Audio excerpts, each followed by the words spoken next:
अमरीकी सदर का पाकिस्तान से मुतल्लिक बयान। अमरीकी सदर के बयान का तफसीली जायजा लेने वजारत खारजा के मुतल्लिका हुक्काम छुट्टी के दिन दफ्तर पहुंच गए।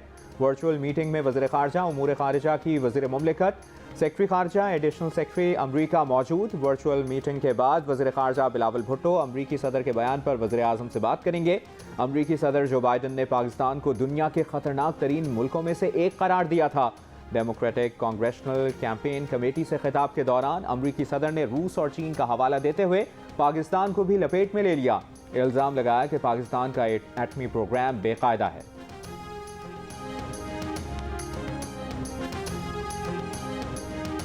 वफाकी वजीर खुर्रम दस्तगीर कहते हैं कि अमरीकी सदर के पाकिस्तान से मुतालिक शकूक व शुबहात बेबुनियाद और गलत है। पाकिस्तान का जौहरी कमांड एंड कंट्रोल सिस्टम बिल्कुल महफूज है। कई आलमी तंजीमें पाकिस्तान का एटमी प्रोग्राम महफूज होने की दर्जनों बार तस्दीक कर चुकी हैं। अमरीकी सदर के बयान की कोई बुनियाद नहीं।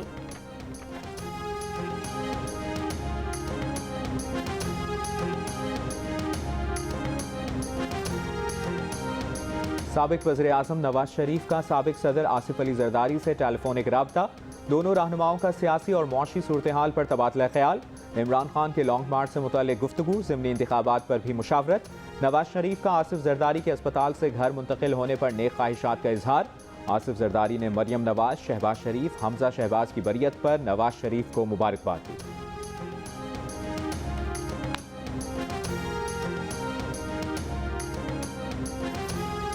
वाशिंगटन में पाकिस्तान और IMF के दरमियान मुज़ाकरात। वज़ीर ख़जाना की डायरेक्टर IMF से मुलाकात।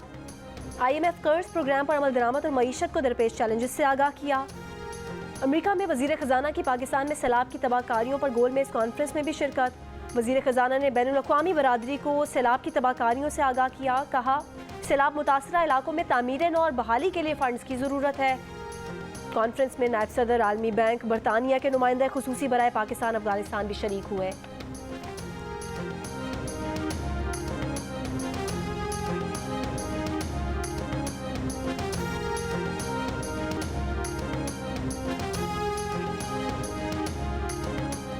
वज़ीर आला पंजाब परवेज़ इलाही कहते हैं कि वज़ीर आज़म शहबाज शरीफ ने आते ही हमारे प्रोजेक्ट्स रोक दिए। चीन के साथ मुआहिदा हुआ था, शहबाज शरीफ पर मुकदमा हुआ, 41 करोड़ का हर्जाना देना पड़ा। कहा, बच्चे के चेहरे पर चूंटियां रेंगती रहीं और ड्यूटी पर मौजूद अमला सोया रहा। तर्जुमान मुस्लिम लीग नून पंजाब अज़मा बुखारी कहती हैं कि इस मुल्क में फितने ने कोई काम नहीं किया, न करने देना चाहता है। ये फितना पूरे पाकिस्तान की सियासत को अपने इर्द गिर्द घुमाए रखता है। इस्लामाबाद हाई कोर्ट के लार्जर बेंच ने ममनुआ फंडिंग केस में इलेक्शन कमीशन फैसले के खिलाफ दरखास्त में अकबर एस बाबर को फरीक बनाने की दरखास्त मंजूर कर ली।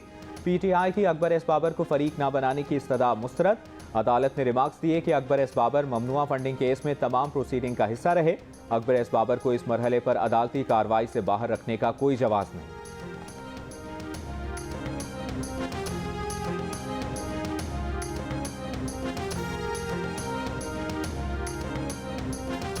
वज़ीर आला सिंध मुराद अली शाह की इमरान खान पर तनकीद। कहा, इमरान खान खुद को कठपुतली करार दे रहे हैं, मुस्तकबिल में इमरान खान को करप्ट भी करार देंगे। इस कठपुतली ने एक बार भी सिंध में रात नहीं गुजारी। वो अपने दौर में एक गटर का ढक्कन नहीं लगा सका। जब उसे सिलेक्टेड PM कहा गया तो उसने तालियां बजाईं। अब वो खुद कहता है कि मैं सिलेक्टेड था। उसके ज़माने में जजेस ने कहा कि नैब को सियासी मकासद के लिए इस्तेमाल किया गया। सुप्रीम कोर्ट में इमरान खान के खिलाफ तौहीन अदालत केस की जल्द समाअत की मुतफरिक दरखास्त दायर। दरखास्त वज़ारत दाखिला ने जमा कराई। समाअत आइंदा हफ्ते करने की इस्तदा।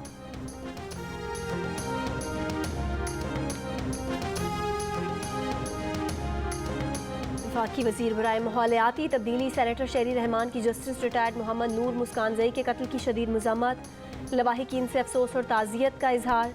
कहा, उम्मीद है कातिलों को जल्द गिरफ्तार करके सजा दी जाएगी।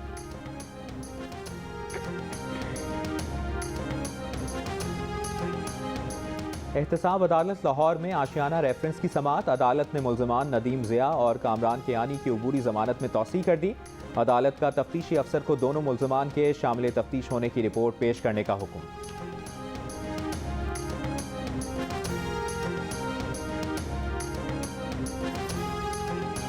कौमी असम्बली के 8 और पंजाब असम्बली के 3 हलकों में ज़िमनी इंतखाबात कल होंगे। पोलिंग अमले को इंतखाबी सामान की तरसील जारी।